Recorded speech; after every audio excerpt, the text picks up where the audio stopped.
இலக்கை நோக்கி டுவர்ட் த கோல் இந்த நிகழ்ச்சிக்கு உங்களை அன்புடன் வரவேற்கிறோம். Praise the Lord. ஆண்டவராகிய இயேசுவின் இனிய நாமத்தில் உங்கள் எல்லாருக்கும் அன்பின் வாழ்த்துக்கள். நீதிமொழிகள் 25ஆம் அதிகாரம் 2ஆம் வசனம். காரியத்தை மறைப்பது தேவனுக்கு மேன்மை. ஜார்ஜ் வாஷிங்டன் கார்வர் அப்படிங்கிறவர் தாவரவியல் ஆராய்ச்சியில மிகவும் புகழ் பெற்றவராய் விளங்கினார்.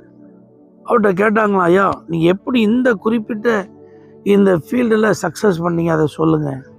அப்போதான் அவர் சொன்னாராம், நானும் ஆரம்பத்தில் எப்படிலாம் எனக்கு தெரியாது, கடவுள்கிட்ட நான் ஜெபம் பண்ணேன், ஆண்டவரே எனக்கு இந்த முழு அண்ட சராசரங்களை குறித்த ஒரு வெளிப்பாடு வேணும், இதனுடைய ஆராய்ச்சிக்காக நான் என்ன செய்யணும் அப்படின்னு சொல்லி ஜெபம் பண்ணேன்.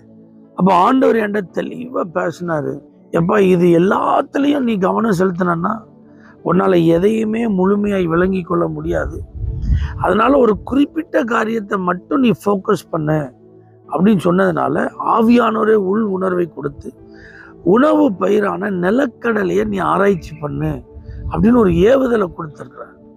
அப்போ அதன் அடிப்படையில் அந்த நிலக்கடலையை அந்த தாவரத்தை ஆராய்ச்சி பண்ண ஆரம்பித்தவர் தான் இந்த தாவரவியல் ஆராய்ச்சியில் ஒரு பெரிய ஆராய்ச்சியாளராய் புகழ் பெற்றார் அப்படின்னு அவருடைய சரித்திரம் சொல்லுது.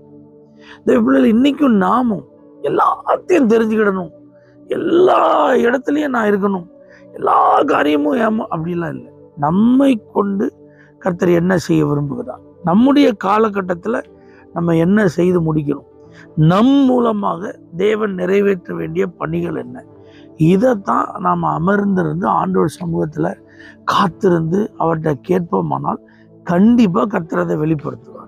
இப்போ பாருங்க, ஆசரிப்பு கூடார வேலையில் பெசலேலுக்கு ஆண்டவர் ஒரு விசேஷித்த ஞானத்தை கொடுத்தார்.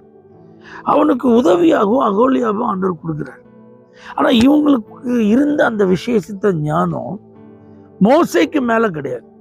அந்த தலைமைத்துவ பண்புக்கு அவங்க போக முடியாது.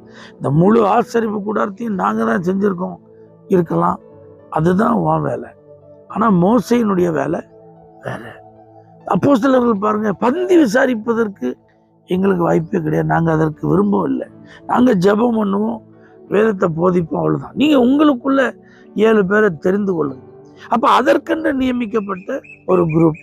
இப்படி தான் நம்ம ஸ்பெசிஃபிக்காக நம்முடைய அழைப்பு, நம்முடைய தெரிந்தெடுப்பு, நமக்கு கர்த்தர் கொடுத்திருக்கிற கிருபை, தாளந்து, தேவன் எந்த விதத்தில் நம்மை பயன்படுத்த விரும்புகிறார், நாம் எப்படி இந்த உலகில் வெளிச்சமாக இருக்கணும் அப்படிங்கிறத அறிந்து செயல்பட்டால் நம்ம பிரகாசிப்பதற்கு வாய்ப்பு இருக்கு. யாரையோ ஒருத்தரை போல இல்லை, யாரோ ஒருத்தருக்கு நிகரா இல்லவே இல்லைங்க.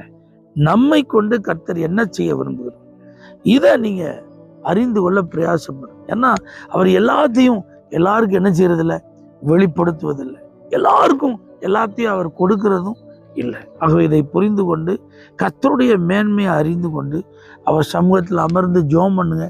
என்னை ஏன் ரட்சித்தீங்க ஆண்டவரே, இந்த வேலையை எனக்கு ஏன் கொடுத்தீங்க ஆண்டவரே, இந்த தொழில் எனக்கு எதற்காக நீங்கள் தந்திருக்கீங்க, இவ்வளோ பணங்கள் என்னை நம்பி ஏன் தாரீங்க, இந்த ஊழியத்திற்கு ஏன் என்னை அழைத்து ஆண்டவரே, இந்த ஸ்பெஷல் டேலண்ட்டை எனக்கு ஏன் நீங்கள் கொடுத்தீங்க, இதெல்லாம் நீங்கள் கேட்டு இதன் மூலமாக நான் என்ன செய்யணும், உங்கள் நாம எப்படி மகிமைப்படணும், இதற்கு நான் எப்படி செயல்படணும் எனக்கு சொல்லுங்க அப்படின்னு நீங்கள் அமர்ந்திருப்பீர்களா, இந்த தேவன் நிச்சயம் உங்களை நேர்த்தியாய் வழி நடத்துவார். பரிசுத்த பிதாவே, எங்களுக்கு நீர் வெளிப்படுத்த விரும்புகிற காரியத்தை நீங்க வெளிப்படுத்துங்க, அதன்படி நாங்கள் நடந்து ஆசீர்வதிக்கப்பட உதவி செய்யுங்க. இயேசுவின் நாமத்தில் பிதாவே, ஆமென். For prayer contact Pastor J. J. Kumar, El Shaddai Ministries, 9500252586, Surandai.